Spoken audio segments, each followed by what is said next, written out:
प्यारे बच्चों, आज संस्कृत की कक्षा में आप सभी का स्वागत है। मैं मीरा विश्वकर्मा आज आपको कक्षा 8 की संस्कृत की पुस्तक रुचिरा तृतीय भाग का पहले पाठ का प्रश्न अभ्यास कराने जा रही हूँ।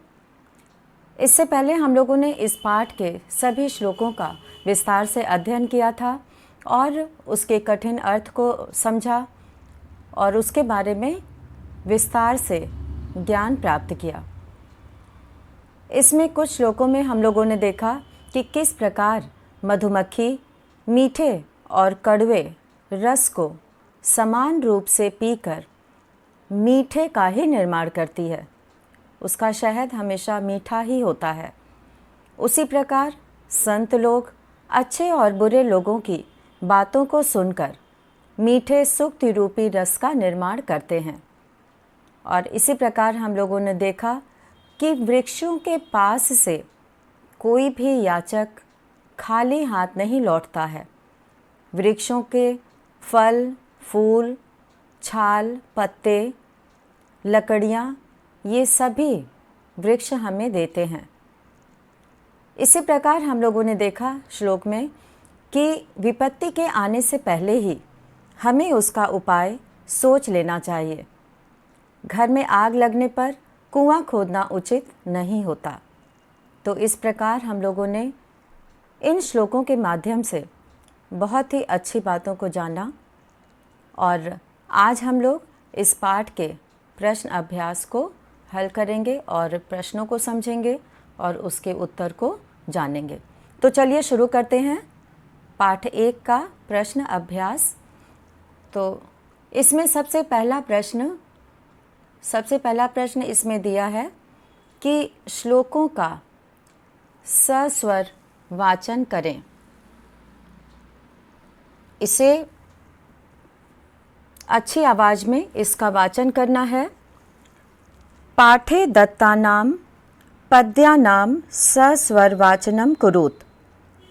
पाठे अर्थात पाठ में दिए हुए, दत्तानाम मतलब दिए हुए, पद्यानाम श्लोकों का सस्वर वाचनम अच्छी आवाज़ में शुद्ध उच्चारण के साथ वाचनम कुरुत वाचन करें अर्थात उसे बोल बोल कर पढ़ें।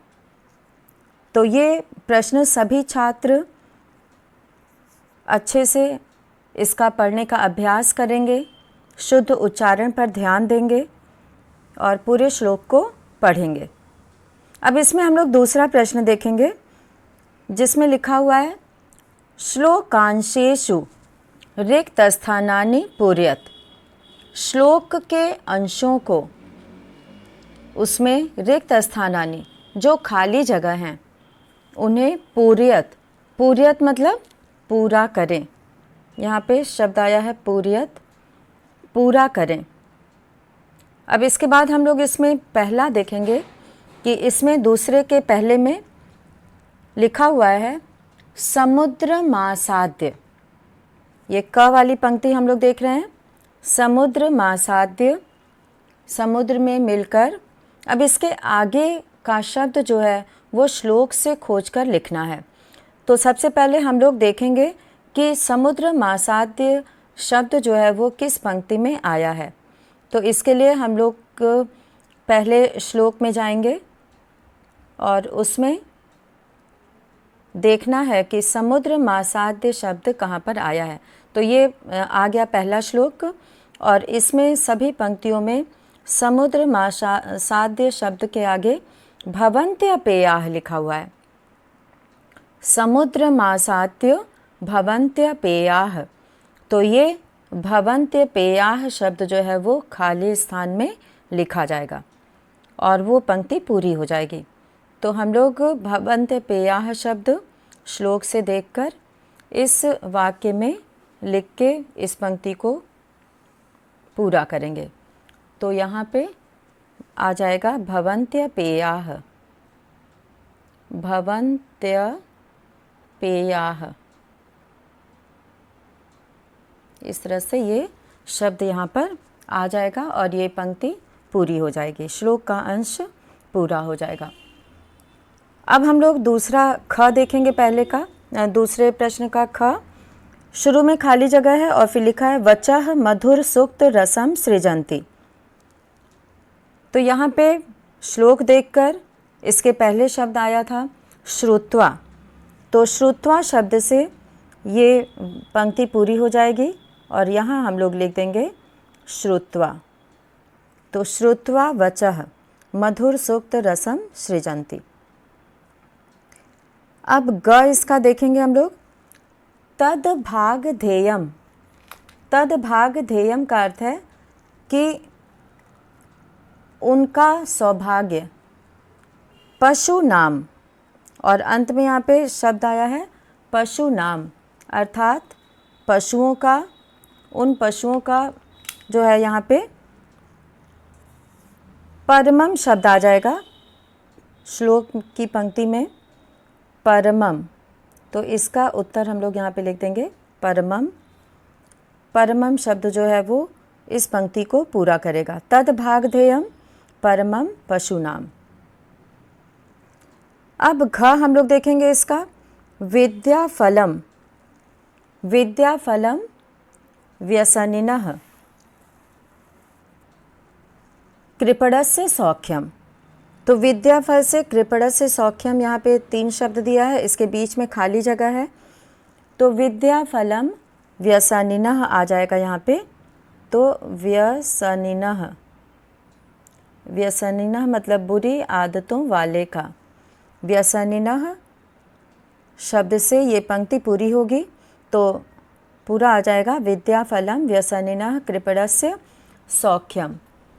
अब इसके बाद हम लोग देखेंगे कि अंगवाला पौरुषम विहाय। पौरुषम विहाय यह अवलंबते। तो इसमें यहाँ पे दिया हुआ है पौरुषम, पौरुषम विहाय यह अवलंबते। यहाँ पे यह के बाद आ जाएगा दैवम। दैवम यानी कि भाग्य के, दैवम शब्द इसमें आ जाएगा। पौरुषम विहाय यह दैवम अवलंबते, ये इसका शब्द है जिससे कि ये पंक्ति पूरी होगी। अब हम लोग देखेंगे च, आदावेव चिंतनीया ही विपदाम। आदावेव शब्द आएगा प्रतिक्रिया। तो ये पंक्ति जो है वो अंतिम श्लोक में आई है, चिंतनीया ही विपदाम आदावेव, यहाँ पे लिखा जाएगा आदावेव। आदावेव प्रतिक्रिया। तो इस तरह से इस दूसरे प्रश्न का उत्तर खोजने के लिए हमें इन पंक्तियों को श्लोकों में खोजना है और इसमें जो शब्द नहीं लिखा है वह वहाँ से खोजकर यहाँ पर लिखकर पंक्ति पूरी कर देनी है। तो ये सभी छात्र जो है वो अपने से इसे पूरा करेंगे। और अब हम लोग बढ़ते हैं प्रश्न 3 की ओर।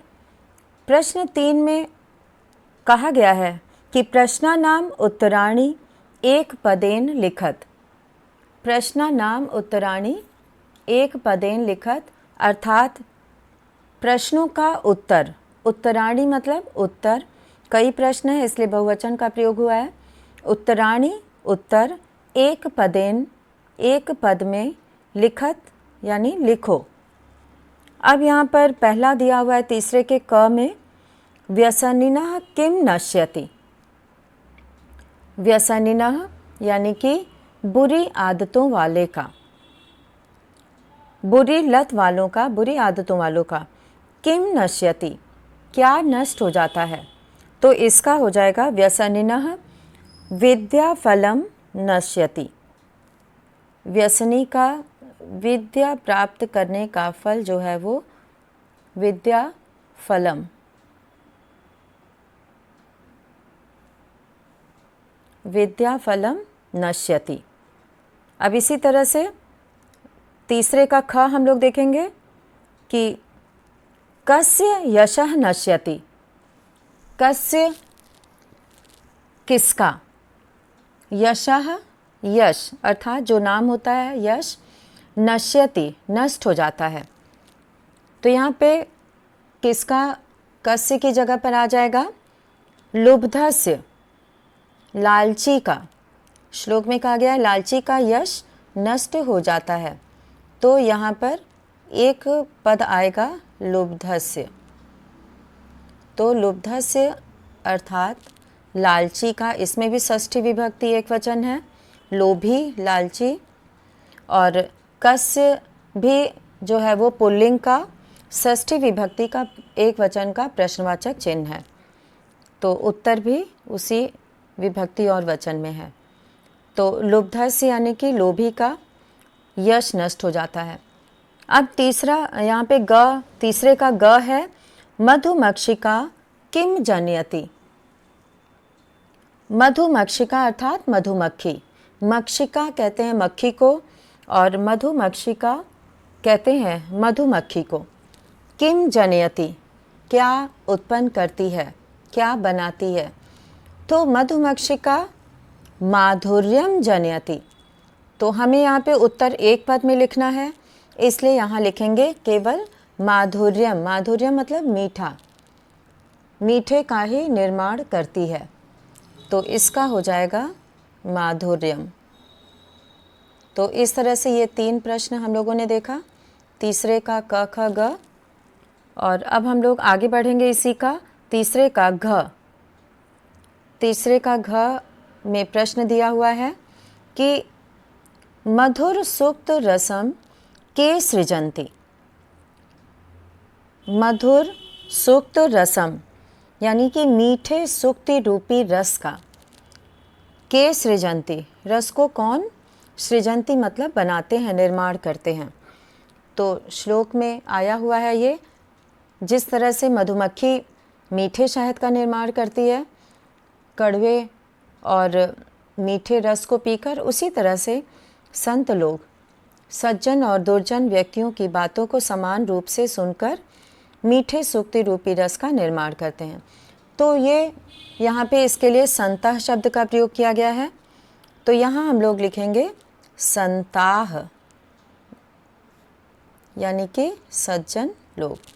संताह मधुर सूक्त रसम सृजन्ति, तो यहाँ इसका उत्तर एक पद में संताह हो जाएगा। अब इसका तीसरे का हम लोग अंगा देखेंगे। अर्थिनः केभ्यः विमुखा न यान्ति। अर्थिनः, अर्थिनः मतलब याचक, जो मांगते हैं, याचक होते हैं। तो ये किससे, केभ्यः किससे, विमुखा न यान्ति खाली हाथ नहीं लौटते हैं। तो इसमें छठे श्लोक में ये बताया गया है कि पेड़ों के पास से याचक कभी भी खाली हाथ नहीं लौटते। पेड़ों में देने के लिए इतनी सारी चीज़ें हैं कि वे कभी भी खाली हाथ नहीं लौटते। तो यहाँ पे उत्तर आ जाएगा अर्थिनः केभ्यः विमुखाः न यान्ति महिरुहेभ्यः। इसमें महिरुहेभ्यः मतलब कि पेड़ों से, महिरुहेभ्यः यानी कि पेड़ों के पास से कभी भी याचक खाली हाथ नहीं लौटते। यहाँ पे महिरुहेभ्यः एक वचन में लिखा जाएगा, महिरुहेभ्यः।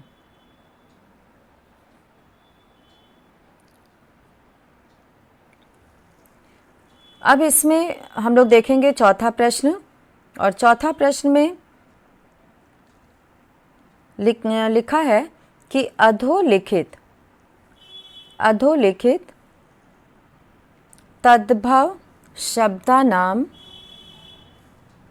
कृते पाठात् चित्वा संस्कृत पदानि लिखत। अधोलिखित यानी कि नीचे लिखे हुए, अधोलिखित का अर्थ है नीचे लिखे हुए, तद्भव शब्दानाम। तद्भव शब्द वे होते हैं जो संस्कृत से आए हुए हैं, लेकिन उनका रूप बदल जाता है, वे तद्भव कहलाते हैं। और जो संस्कृत के शब्दों को उसी रूप में लिखा जाता है वह तत्सम कहलाते हैं। तो यहाँ पर तद्भव शब्द दिए हुए हैं। अधोलिखित तद्भव शब्दानाम कृते, नीचे लिखे तद्भव शब्दों के लिए पाठात चित्वा, पाठात पाठ से, चित्वा चुनकर, संस्कृत पदानि, संस्कृत के शब्दों को, लिखत मतलब लिखो। तो नीचे लिखे हुए शब्दों का हमें यहाँ पर संस्कृत शब्द लिखना है। तो सबसे पहले हम लोग देखेंगे, पहला शब्द कंजूस लिखा है और उदाहरण इसका दिया हुआ है, उसे संस्कृत में कृपणः लिखा गया है। अब हम लोग यहाँ दूसरा शब्द देखेंगे। दूसरा शब्द है कड़वा। तो कड़वा के लिए हम लोग प्रयोग करेंगे कटुकम। तो कड़वा को संस्कृत में कहते हैं कटुकम। कटुकम मतलब कड़वा। अब यहाँ पे तीसरा शब्द है पूंछ। तो पूंछ, यहाँ पे पूंछ को कहते हैं संस्कृत में पुच्छः। तो यहाँ हम लोग पूंछ का तत्सम शब्द लिख देंगे पुच्छः। तो पुच्छः शब्द जो है वो पूंछ के लिए आया है। और अब हम लोग देखेंगे अगला शब्द लोभी। तो लोभी, लोभी का अर्थ होता है लालची और इसे संस्कृत में कहते हैं लुब्धः। लुब्धः मतलब लालची। तो इस तरह से लुब्धः शब्द आया है लालची के लिए। और अब हम लोग देखेंगे अगला शब्द मधुमक्खी। मधुमक्खी अर्थात मधुमक्षिका इसे कहते हैं। अभी हम लोगों ने प्रश्न में भी देखा था इसे। तो मधुमक्खी को कहा जाता है मधुमक्षिका। मक्षिका कहते हैं केवल मक्खी को और मधुमक्षिका कहते हैं मधुमक्खी को, मधुमक्षिका। तो यहाँ पर हम लोग अब अंतिम शब्द देखेंगे तिनका। तिनकाह, तिनका को कहते हैं त्रिडम। इसके लिए हम लोग संस्कृत शब्द लिखेंगे त्रिडम। त्रिडम शब्द यहाँ पे लिखाएगा, त में री की मात्रा है, त्रिडम यानी तिनका। हम लोग अब पांचवा प्रश्न करने जा रहे हैं। पांचवें प्रश्न में ये लिखा हुआ है कि अधोलिखितेषु, नीचे लिखे हुए, यहाँ पे अधोलिखितेषु में अधः शब्द आता है जो जिसका अर्थ होता है नीचे। तो अधोलिखितेषु वाक्येषु कर्तृपदम क्रियापदम च चित्वा लिखत। अधोलिखितेषु नीचे लिखे हुए, वाक्येषु वाक्यों में, कर्तृपदम कर्तापद, क्रियापदम और क्रिया, कर्ता और क्रिया चित्वा चुनकर, लिखत मतलब लिखो। तो इसमें हम लोगों को लिखना है कि इस पंक्ति में कौन कर्ता है और कौन क्रिया है, कौन से शब्द कर्ता के लिए प्रयोग किए गए हैं और कौन सा शब्द क्रिया के लिए प्रयोग किया गया है। तो एक उदाहरण के माध्यम से यहाँ समझाया गया है। तो इसमें यथा शब्द आया, यहाँ पे सभी लोग देख रहे होंगे। यथा शब्द, यथा का अर्थ होता है जैसे। संतः मधुर सुक्त रसम सृजन्ति। संतः यानी संत लोग मीठे सुक्ति रूपी रस का निर्माण करते हैं। तो यहाँ पे कर्ता हो गया संतः और क्रिया है सृजन्ति यानी निर्माण करते हैं। कौन निर्माण करता है? संतः, सज्जन लोग। अब इसके बाद हम लोग यहाँ पे पहला पांचवें प्रश्न का क दिया हुआ है, निर्गुणम प्राप्य भवन्ति दोषाः। निर्गुण को प्राप्त होकर दोष बन जाते हैं। तो इसमें भवन्ति शब्द जो है हो जाते हैं, ये क्रिया में आएगा, यहाँ पे आ जाएगा भवन्ति और कर्ता में आएगा दोषाः। तो इसको लिखने के लिए दूसरे में आ जाएगा भवन्ति और इसमें आ जाएगा दोषा। तो इस तरह से ये प्रश्न का उत्तर हो जाएगा। ये समझा दिया गया है। इसी तरह से सभी प्रश्न इस प्रकार के जितने भी होंगे उसका उत्तर इसमें भरना है। तो अब हम लोग यहाँ पे देखेंगे ख वाला देखेंगे, गुणगेषु गुणाः भवन्ति। गुणगेषु गुणवानों में, गुणाः भवन्ति गुण होते हैं। तो यहाँ पे कर्ता हो जाएगा गुणाः, गुणाः कर्ता में आ जाएगा और भवन्ति क्रिया में आ जाएगा। तो इस तरह से गुणाः भवन्ति। ग है मधुमक्षिका माधुर्यम जनयेत। मधुमक्षिका ये कर्ता में आ जाएगा। मधुमक्षिका,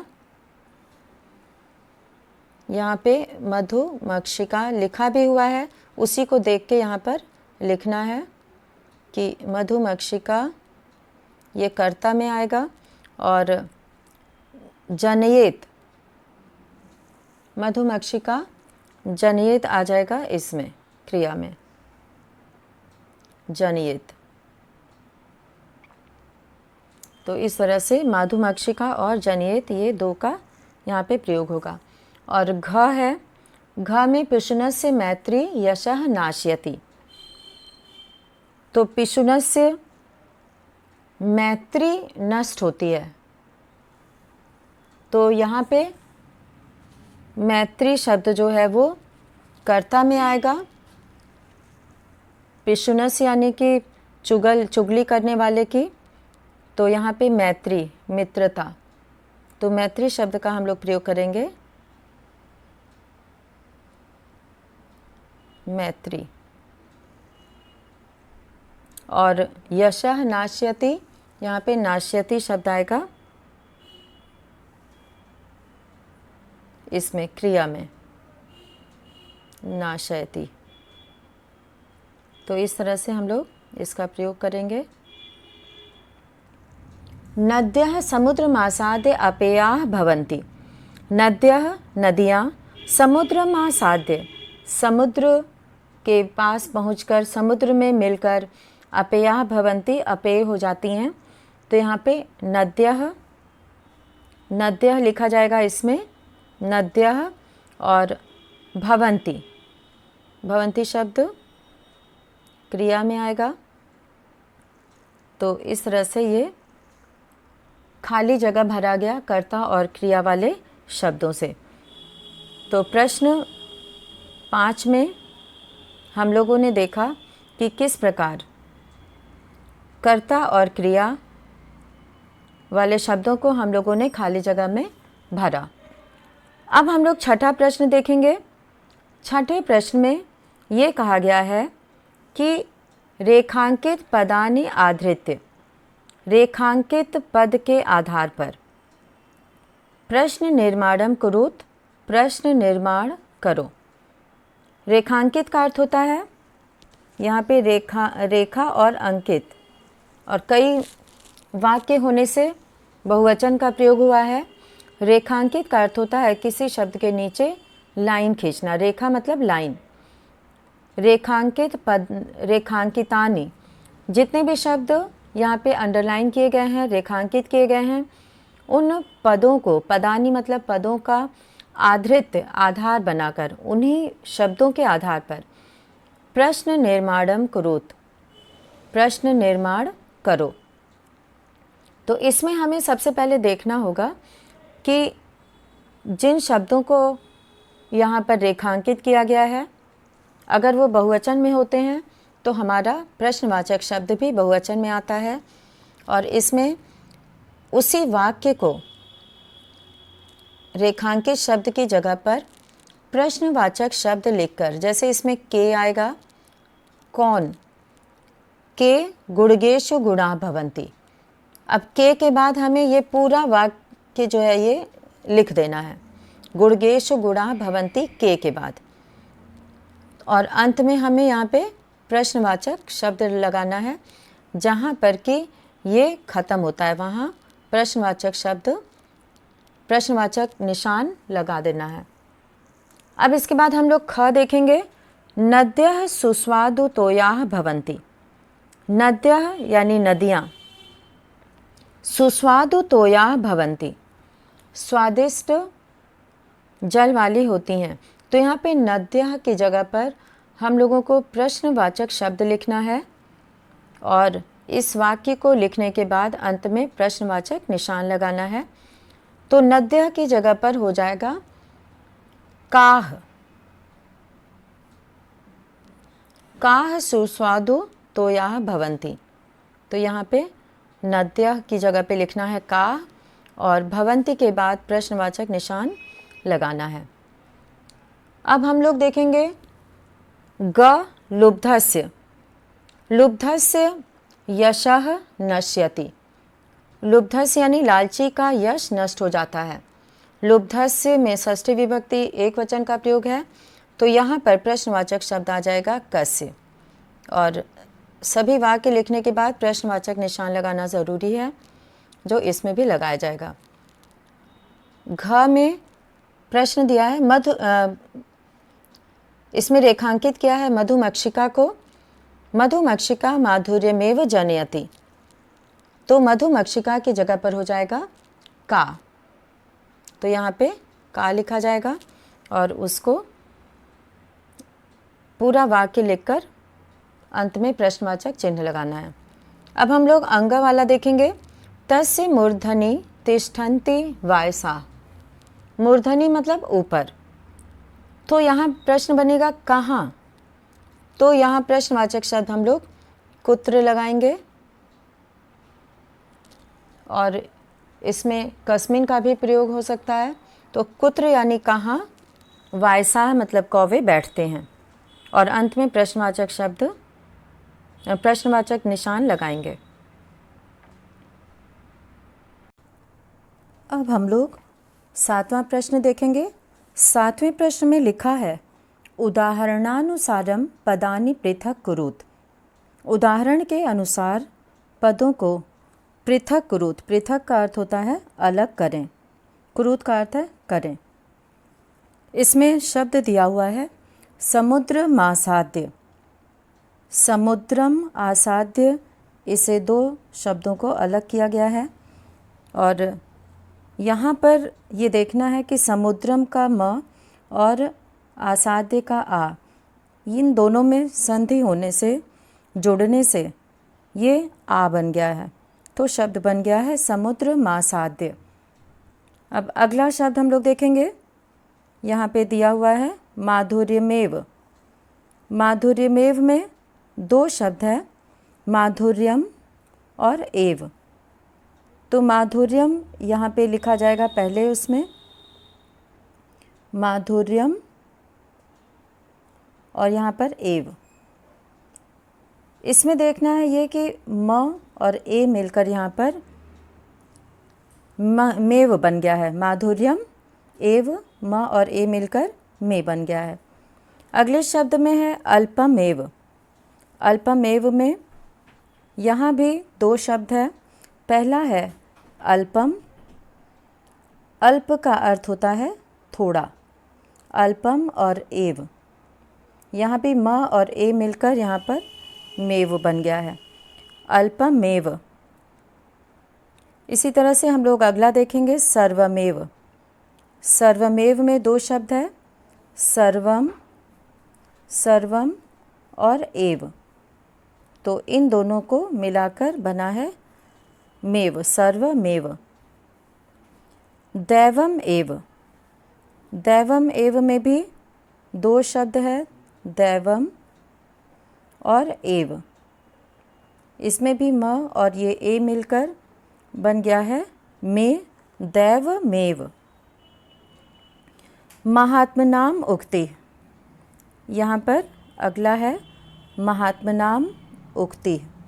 तो इसमें पहला शब्द हो जाएगा महात्मनाम